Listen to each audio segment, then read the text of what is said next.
Want to make money off of UFC Freedom 250? As someone with a background in mixed martial arts, I'm going to be going through every matchup on this card, breaking each fight down stylistically to let you guys know who you should be placing your bets on. So looking at Nickle versus Kyle Daukis, to be honest, this was kind of the hardest fight for me to break down due to the lack of information. Kyle Daukis really doesn't have a lot of tape, but if I'm being honest, from what I've seen, Bo does have a good chance of being fraud checked here, and I think Bo kind of needs to win this fight, otherwise his UFC career is kind of cooked. First, let's address where we've seen Bo struggle before.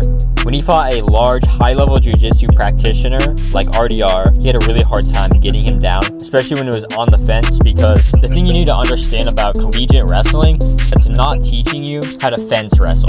So a lot of the times, really experienced UFC fighters will be able to out-wrestle or at least hold their own once it goes to a clinch against the fence. And then once the fight did get to the ground, eventually Bo was able to take him down. Once the fight did get to the ground, RDR was able to outclass him and was able to use his superior jiu-jitsu to get back to his feet. RDR is just significantly more experienced in that area of fighting. So the problem is when we look at this fight, Bo is fighting another BJJ black belt with an elite submission game. Another issue I think Bo could run into with this fight is his tendency to use his superior speed and athleticism to lunge in with his strikes, sometimes without a great setup, because he trusts his speed so much. From the very little I've seen of Daukis striking, he seems to be a pretty good counterpuncher with some solid timing and some legit power too. With all that being said, I am still leaning towards Nickle. I said all that to let you guys know how bad this really could turn out for Nickle, and if you wanted to put a bet on Kyle Daukis, I think you would have a really strong argument to do so. But here's why I think Bo will win. Bo has been continuing to improve his game as a whole pretty consistently, and in his last fight, his striking looked a lot better. His feint game and his striking setups have made serious improvements, and I think his grappling on the ground has likely made leaps, since I definitely don't think Daukis will be able to take Bo down. So if this fight does go to the ground, Bo's probably going to be the one who initiated it, and Daukis will likely be fighting off of his back, which in a jiu-jitsu context is fine, but in an MMA context, generally fighting off your back does not work anymore. There are some submissions he can threaten. He has a really good Dars, so I am a little bit afraid of that, especially when Bo's shooting takedowns.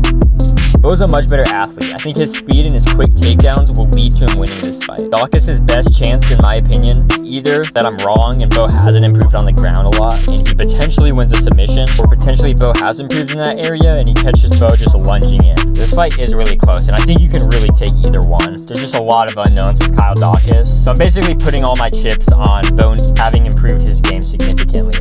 I think if Bo hasn't improved his ground game a lot, he could be in for a similar situation to what happened against RDR. I just think Bo is so much faster, so much more athletic, so I just lean towards Bo winning this fight.